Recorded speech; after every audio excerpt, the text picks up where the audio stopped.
हे guys, good morning. So इस छोटे से वीडियो में I will be talking about two companies. एक है एचडीएफसी एएमसी और दूसरा है आपका आईरेडा, IREDA। ठीक है, तो ये दोनों कंपनीज का Q4 का नंबर्स आए हैं और दोनों कंपनीज का नंबर्स मुझे बहुत ही अच्छा लगा। तो पहले चलो एचडीएफसी एएमसी के बारे में थोड़ा डिस्कस करते हैं। तो आपको पता ही होगा एचडीएफसी एएमसी का बिजनेस मॉडल बहुत सिंपल है कि वो एक एसेट मैनेजमेंट कंपनी है। ठीक है, उनके खुद के पास कोई एसेट नहीं होता है। तो जैसे आपको मतलब एक एग्जांपल ले लो कि एचडीएफसी म्यूचुअल फंड के पास आज बहुत पैसे हैं, ठीक है, लेकिन उसको मैनेज करने के लिए आपको तो फंड मैनेजर्स चाहिए। तो ये फंड मैनेजर जब एक साथ मिल जाते हैं तो बन जाता है एक एसेट मैनेजमेंट कंपनी। तो अगर आपसे कोई ये पूछे, आप ये बोलना कि एसेट मैनेजमेंट कंपनीज को उनके पास कोई पैसा नहीं होता है, वो दूसरों का जो पूरा AUM है, जो पूरा फंड है, उसको मैनेज करता है और उसको मैनेज करने के लिए उनको कमीशन और फीस मिलता है, जो ही एक एसेट मैनेजमेंट कंपनीज का रेवेन्यू का नंबर्स दिखाता है। Got it. तो अगर आप लॉजिकली थोड़ा देखोगे, जितना बड़ा AUM बनता जाएगा उतना ही अच्छी है अपना एसेट मैनेजमेंट कंपनी को। क्यों? बिकॉज जितना बड़ा AUM उतना बड़ा जिम्मेदारी, उतना ज्यादा फीस एंड रिस्पॉन्सिबिलिटीज। करेक्ट। तो इसीलिए आप देख रहे हो कि जो भी आज आपका AMC कंपनीज होते हैं, ये जब आपको कोई बोलता है कि म्यूचुअल फंड में पैसा डालो, ये करो वो करो, उनका एक large chunk of the thinking भी है कि लाइक हमारा AUM बढ़नी चाहिए, मतलब वो फंड का साइज बढ़नी चाहिए। फंड का साइज नहीं बढ़ा तो उनका इनकम नहीं बढ़ेगा, AMC कंपनीज का सेल्स नहीं बढ़ेगा। करेक्ट। सो बेसिकली आप लॉजिकली सोचिए, AMC थोड़ा बहुत सिक्लिकल बिजनेसेस तो है ही। क्यों? बिकॉज बुल मार्केट में सब आ जाते हैं, स्टॉक मार्केट में कोई डायरेक्ट इन्वेस्टिंग, कोई इनडायरेक्ट इन्वेस्टिंग, और सब मतलब इन अ वे के मार्केट में आते हैं, राइट। तो बुल मार्केट में ये जो AUMs होते हैं सारे AMCs का, ये बढ़ते हैं एट अ फास्ट पेस। तो इसीलिए आप देखोगे ये AMC कंपनीज बुल मार्केट के टाइम बहुत अच्छे करते हैं। तो जो आप देखे हो कि 2023 का जो ईयर है उसमें से आप देखोगे HDFC मतलब ये जो पूरा हमारा स्टॉक मार्केट था 2020 ईयर में पूरा एक बुलिश मोड में था, राइट। इसीलिए आप देख रहे हो उसके बाद से पिछले 2-3 क्वार्टर से HDFC AMC का बहुत तगड़ा रिजल्ट आ रहा है। बिकॉज सोचिए एक बात को, अगर आप एक पैसे को मैनेज कर रहे हो, ठीक है, लॉजिकली सोचो, अगर बुल मार्केट आता है तो जो पैसे को जिस स्टॉक्स में लगा के रखे हो वो स्टॉक्स तो ऊपर गया, तो आपका AUM तो खुद ब खुद बढ़ गया। Got it. बिकॉज स्टॉक्स बढ़ गया, तो इसको बोलते हैं mark to market gain. Correct. और दूसरे जगह से जो ये अपना ग्रोथ लाता है वो है कि वॉल्यूम ग्रोथ, मतलब अपने क्लाइंट के जेब से और पैसे लाओ या फिर नया क्लाइंट लेके आओ नया ज्योग्राफीज में जाके। बिकॉज ऑफ कोर्स ये बिजनेस तो है डिस्ट्रीब्यूशन का भी। तो दो तरीके हैं। तो लेट्स से फॉर एग्जांपल अगर कोई कंपनी का लेट्स से 30% का ग्रोथ होता है, कोई AUM का ग्रोथ होता है, इसका मतलब सिर्फ ये नहीं है कि सिर्फ 30% मतलब नया लोगों से पैसे आया या एग्जिस्टिंग लोगों ने ज्यादा पैसे दिया। Got it. इसका मतलब ये भी होता है कि ऑफ कोर्स ये दोनों सिचुएशन तो है ही, नया जगह से पैसा और एग्जिस्टिंग लोगों से ज्यादा पैसे लेना। Got it. तीसरा जो चीज है वो है कि मार्क टू मार्केट, मतलब क्या, वो जो एग्जिस्टिंग फंड है उसका वैल्यू बढ़ता है। Got it. बिकॉज आप सबने देखा होगा, राइट, 2023 में सबका ही पोर्टफोलियो मोटा मोटी करके ऊपर गया है। सो इसका क्या मतलब है? अब सोचिए, मैं सिक्लिकलिटी का बात क्यों कर रहा हूं? बिकॉज जब एक बेयर मार्केट चलेगा तो mark to market gain difficult होगा, राइट। तब क्या होगा, पूरा खेल वॉल्यूम ग्रोथ में आ जाएगा, और वॉल्यूम ग्रोथ में जब खेल आएगा तब सिर्फ वही जीतेगा जिसका डिस्ट्रीब्यूशन बेस सबसे अच्छी हो।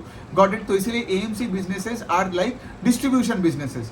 तो यहाँ पे अगर आप देखोगे HDFC AMC का, they always grow at par with the pace at which the industry is growing. मतलब यहाँ पे पूरा आपका जो म्यूचुअल फंड इंडस्ट्री है और ये जो जहाँ पे SIP का जो ग्रोथ हो रहा है हमारे देश में पूरे इंडस्ट्री में, उस पेस से चलता है, ठीक है। Because this is one of the market leaders in this country. तो यहाँ पे अगर आप देखोगे, सिंपल सी पॉइंट है कि यहाँ पे इनका जो ग्रोथ, अभी चलो इनका बिजनेस के बारे में थोड़ा बात करते हैं।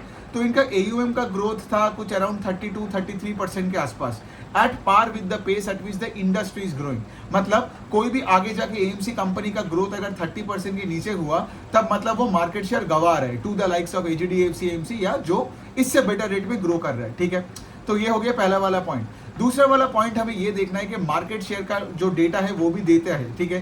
तो HDFC AMC का मार्केट शेयर पिछले 1-1.5 साल से कंसिस्टेंट है, अराउंड 11.5-12% के आसपास, ठीक है। By the way HDFC AMC का मार्केट शेयर 15% के आसपास था इन 2019। तो वो लोग अगले 3 साल में मार्केट शेयर गवाए हैं, बट रिसेंटली मैं देख रहा हूँ कि उनका मार्केट शेयर स्टेबलाइज हो गया है। दूसरे साइड में अगर आप देखोगे, इनका प्रॉफिट आफ्टर टैक्स का भी I think growth has been higher than AUM का ग्रोथ। तो बिजनेस पे थोड़ा बहुत ऑपरेटिंग लेवरेज भी देखने को मिला, तो ये भी अच्छी बात है एक बिजनेस का। और of course as a result of which since company का 30% का ग्रोथ है। बिकॉज देखिए, जैसे मैंने बताया, SIP का अगर आप ग्रोथ देखोगे हमारे देश में, Q4 ओवर Q4 देखोगे तो SIP का growth I think was around 35% on a YOY basis, ठीक है। तो HDFC AMC उसी रेट से ग्रो कर रहा है। यहाँ पे एक और चीज आपको ऑब्जर्व करना पड़ेगा, ऑफ कोर्स ये मैं पहले भी बात बोल चुका हूँ, कुछ और इनसाइट्स में देना चाहता हूँ। सोचो आप अगर एक छोटा एएमसी कंपनी हो और लेट से मैं एक बहुत बड़ा एएमसी कंपनी हूँ, तो जब बुल मार्केट चलता है ना, मेरे को ज्यादा फायदा होता है ना, बिकॉज मैंने तो बड़ा मोटा पैसा ऑलरेडी लगा के रखा है बाजार में, और लेट से वो मोटा पैसा जब डबल होता है तो और प्रॉफिट्स दिखता है कंपेयर टू लेट से एक छोटा सा एक एएमसी का। But then again having said that, छोटा हो या बड़ा हो, परसेंटेज तो गेन्स आपको तो उतना ही दिखने को मिलेगा। लास्ट क्वार्टर में मैं ये बोल सकता हूँ कि लास्ट क्वार्टर में मैं देखा था कि निपॉन का रिजल्ट सबसे अच्छा आया था, निपॉन लाइफ एएमसी, फिर आया था एचडीएफसी एएमसी, और फिर आई गेस वो आदित्य बिरला, सन लाइफ और यूटीआई आया था। इस बार का पता नहीं, बट मैं इस बार भी देख रहा हूँ कि अगर, बिकॉज लास्ट टाइम निपॉन क्या किया था, टॉप 10 एएमसीज में फास्टेस्ट ग्रोथ दिखाया था, ठीक है। तो अगर इस बार भी निपॉन का फास्टेस्ट ग्रो होता है, मतलब निपॉन को तो 32-35% से ऊपर से भी ग्रो करना पड़ेगा, लेकिन उसका रिजल्ट नहीं अभी तक आया है। बात यही है। और कुछ थोड़ा इनसाइट्स अगर मैं दे दूं, तो ये जो फंड मैनेजर्स है, जो ये पूरा एसेट मैनेज कर रहे हैं, इनको फीस क्यों मिलता है? जैसे ऑफ कोर्स इनको दिमाग लगाना पड़ता है, राइट, इनको CA करना पड़ता है, इनको वही पता होना चाहिए कि लाइक कितने पैसे डेट में जाएगा, कितना पैसे इक्विटी में जाएगा। लेकिन आप एक चीज देखोगे, सारे फंड मैनेजर्स कोशिश करते हैं कि वो एक्टिव इक्विटी फंड्स में ज्यादा पैसे, मतलब ज्यादा मैनेज करे, पैसिव फंड्स में काम करे, डेट फंड्स में काम करे, क्योंकि डेट फंड और लिक्विड फंड में अगर आप देखोगे पिछले 1-1.5 साल से कोई ग्रोथ आया नहीं है। जो भी ग्रोथ आया है ना एएमसी कंपनीज का, वो सब आया है एक्टिव इक्विटी फंड्स को मैनेज करके। इसका तो ऑफ कोर्स एक रीजन है कि देखो, अगर आप स्टॉक मार्केट में ज्यादा डील कर रहे हो डेट मार्केट से, तो आपको पैसा ज्यादा मिलने का प्रोबेबिलिटी है। डेट मार्केट से तो 20-30% का रिटर्न आ नहीं सकता है, राइट, और बुल मार्केट में तो 3-3 महीने में कुछ स्टॉक्स डबल हो जाते हैं। दूसरा पॉइंट आपको ये भी देखना पड़ेगा कि इनका इंसेंटिव स्ट्रक्चर भी ऐसे रखा है कि इक्विटी फंड अगर आप मैनेज कर रहे हो तो उसमें आपका कमीशन ज्यादा है देन द डेट फंड्स, और ये सेंसिबल भी है, बिकॉज डेट फंड्स में आपका क्या है, डेट फंड्स में आपका उतना कुछ करना होता नहीं है। वही इंटरेस्ट को ट्रैक करो, ऊपर नीचे करो, इधर उधर करो, राइट, बॉन्ड का वैल्यू चेक करते रहो। बट यहाँ पे आप देखोगे, यहाँ पे बहुत कुछ कर सकते हो ना, आप बहुत सारे कंपनीज को ऐड करो, माइनस करो, एलोकेशन सिखाओ, और क्लाइंट्स के साथ बात करनी होती है। So this a lot more work in equity than in debt. तो ये भी वाला पॉइंट है कि अगर आप देखोगे इंडस्ट्री में, अगर 100 रुपए के AUM है तो 50% है इक्विटी में, 50% है डेट में। लेकिन HDFC AMC का एक और ऑपरेटिंग लेवरेज मिलने का रीजन ये भी है कि उनका 56-57% of their total AUM, HDFC AMC का बात हो रहा है यहाँ पे, तो वो अपने इक्विटी में है, और बाकी जो 40-43% वो डेट में है, ठीक है। तो इससे क्या होता है, आपका प्रोडक्ट मिक्स अच्छा होता है। ये जो हम बोलते हैं ना प्रोडक्ट मिक्स, जो कोई नॉन फाइनेंशियल कंपनी के लिए, तो फाइनेंशियल कंपनीज AMCs के लिए भी यही है। तो गोइंग फॉरवर्ड अगर इनका 57%, 60-65% होता है तो और भी अच्छा है। But I don't know regulators कितना इसके लिए आपको अलाउ करेगा। और ऑफ कोर्स इसका फीस एंड कमीशन भी आप देखोगे, इनका भी एक लिमिट होता है, और वो भी रेगुलेटेड इंडस्ट्री के अंदर ही आता है, से भी इनको सब ट्रैक वैक करते रहते हैं। तो overall good set of numbers of HDFC AMC। कौन कॉल होगा तो वो सुन के मैं फिर से एक वीडियो बना के बताऊंगा। अब दूसरा कंपनी की बात करते हो, आईरेडा।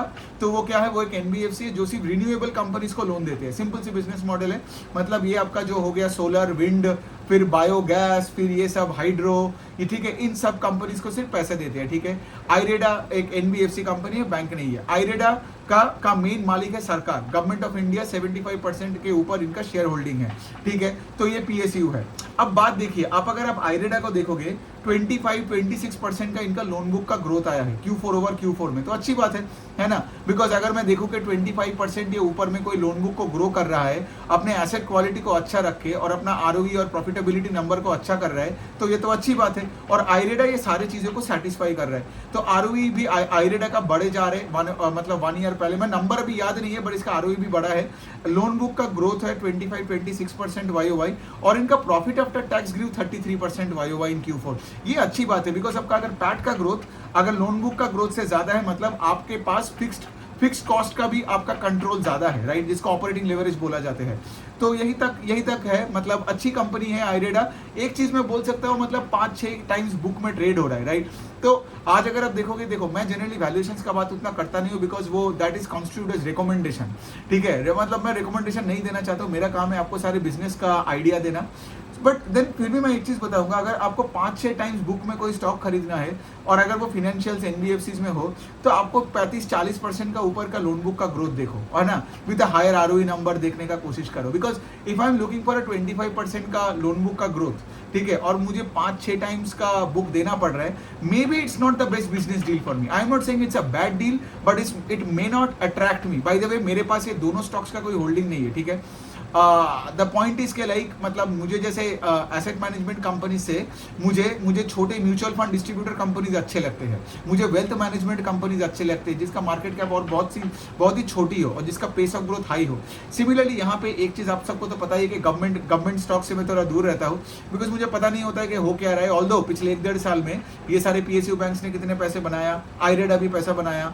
सो पॉइंट यही पे है कि कोई रूल नहीं है, बट होता है ना सबका अलग अलग पर्सनल बायसेस हो सकती है, कोई जनरलाइजेशन में नहीं कर रहा हूँ। बट हैविंग सेड दैट आज के दिन में मैं तो पास्ट नहीं देख के आपको बोल सकता हूँ ना बहुत ही बढ़िया है या something like that. All I can tell you के लिए आज के दिन में अगर आप कल डील कर रहे हो, मतलब चलो आपका छोड़ो, मैं अपना ही बात कर सकता हूँ, लेकिन अगर मैं कल डील कर रहा हूँ तो मैं 5.5 टाइम्स बुक देके 25% का loan book might not be the best deal. I have better options in the NBFC space with a higher pace of growth and probably मुझे 1 ईयर फॉरवर्ड अर्निंग्स पे भी मुझे price to equity and price to book थोड़ा और सस्ता मिले, right. तो इस एंगल से मैं बोल सकता हूँ। तो यही तक है, दोनों कंपनी को ट्रैक कर लिया, अब दोनों का कौन कॉल होगा तो ऑफकोर्स मैं फिर से वीडियोस बना के शेयर करता रहूंगा।